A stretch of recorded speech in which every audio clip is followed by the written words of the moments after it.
home is a home. It's here, but it also, growing up on the reservation, you have particular attachments and a strong affiliation. After going away to college, you wanted to teach, but you also wanted to be with your own people. And so I remember from third grade on, I wanted to be a teacher, and I wanted to be teaching right in the open, not any place else. And so after a while, when I think about that, about why, this was a happy place growing up. And when I grew up in the open, it was a mill town, but it was a much more thriving place. We had many things here. We had a medical clinic, we had a dental clinic, the police station was here, the center of government was here, we had the mill, people had jobs, and we had schools, our own schools, and we had choice of schools. You could go to the government school, or you could go to the Catholic school. And so we had choices. And with people working and the mill running, and at the time the mill, when I was little, the mill supplied, and the timber from the forest provided much of our education, much of our infrastructure for the community, and we were doing really well. So I have those memories, and so coming back here was coming to a very, very happy place.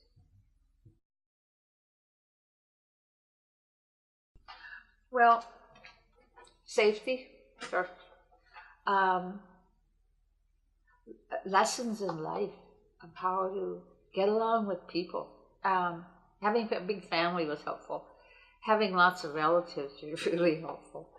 And a community where people know you or know about you or know of you. Or living here, we also have to know about our environment. And so, everything we had to do was with the forest, because that's where my father worked, and we spent a lot of time there. To go and look at certain sites they'd have to bid on to log.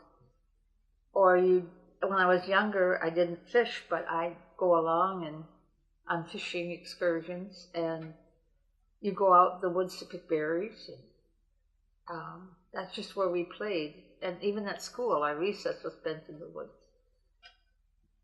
When we played, everything it's what provided my family with jobs for my father and my brother, and food, because we had gardens. Everybody, when I grew up, had gardens and compost piles, and those people who didn't can or pick berries, that's what we shared with them, whether it was birthdays or funerals or weddings, whatever. But we had what we needed. So as I got older, people just valued the forest. So all the time it was who we were. The Menominee were known by our forest. It's beautiful. It's where we go out. It's where we play. It's what helps our community grow. It just does a lot of things. It's part of our culture. It's where we get our medicines. It's where we, get the maple syrup. It's where we have all the things that we need to make us survive. And given our history, things haven't always gone so well, especially since termination. And coming home, we see some things that really need to be done, and we have to have people willing to take their place and do what that needs to be done. And mine happened to be in education and teaching, and I saw the need that we needed in math. Going to grad school and stuff, I chose to do math education, computer education, and those are good fields. So I was pretty much directed in what I would do. But I've come as being home, I want to be part of the community. I got on the Tribal Enterprise Board and realized how much we needed to have more in the way of education about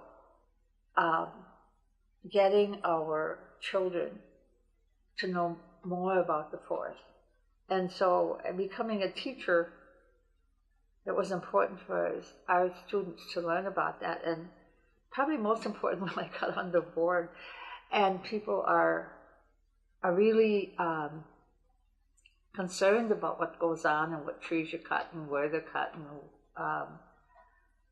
And so at some of our annual meetings and things, we pretty much get told what people are thinking. And many, many times there's misconceptions about what is going on. And I just really knew the importance of doing these things in school, because people who work in the mill and in the forest, the loggers, or even go in the woods to fish and hunt, need to know what's going on. And that's what I've kind of dedicated my life to, is trying to get that into the classroom, and how culture interacts with all of the things we do. It's not just about economics, it's not just about education, it's not just about one thing. It's a lot of those things all tied together which make our culture. And all the people who have different versions of what it is or how we should be. But that's what makes it alive. That's what survival is keeping it alive. Or when people talk about sustainability, what is it? I think it's how we keep things living, and keeping ourselves living and the things around us that we need. So this place is important. It's important to keep it in trust. It's important to save our land. I think among other tribes that traveling around the country and listening to people who have wisdom, tribal leaders with great wisdom, always said the most important thing is preserve your land, keep your language and keep your people together. So we have to do that, and we have to know our place, and we have to know about our place, and we have to know how to sustain it, keep it alive, keep it going. And so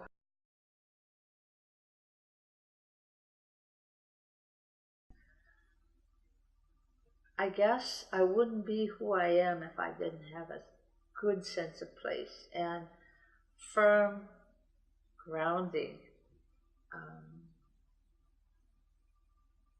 A sense of place to me means safety. It means the knowledge I need. It's where the knowledge is that I need to go where I want to go. It's sense of places tells me how I learned, and it provides food almost for who I want to be. Not only the curriculum in schools or the rule books or the self-help books or whatever. I rely more on myself and my sense of being, or what helps that is where I am, my sense of place. So it's critical for me to value that and to know about it and to make sure that I keep it safe and that I keep it growing, thriving, because that's my home. That's my home, and it's also how people know me. Whatever I put out there, it's how people will relate to me too. So, sense of place is I would just go here. It starts here because it's who I am as a person. It's who I am and how I relate to my own family as a sister, or how I relate to my cousins or my relatives, or how I fit in a tribe, and who I am as a professional person, or who I was, or who, whatever. it defines you. A sense of place defines you. And it depends upon what context is in. You're talking about school, you're talking about family, you're talking about whoever asks you, you got to fit it to know what they are thinking. But it could be on different levels too. I think about schools, you know, if you're talking about young children or high school, or you're talking about colleagues, or in the community, are you... people will know sometimes how you are going to respond to some things, or who you are by where you come from. And that kind of helps us know how to act. Sometimes we get it wrong. But yeah, so sense of place is always, it's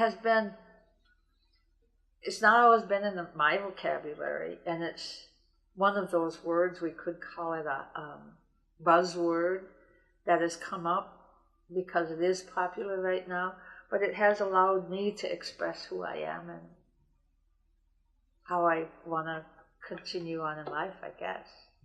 Yeah, and then you look at that in terms of other people, what they think about it, and it has made a lot of sense to articulate what we need to do in schools. And even though I'm gone, I'm still thinking about it, and trying to promote what others do to help them do what they know also. So I think that's what sense of place means to me. Yeah. Today. That's great, yeah. Today, right?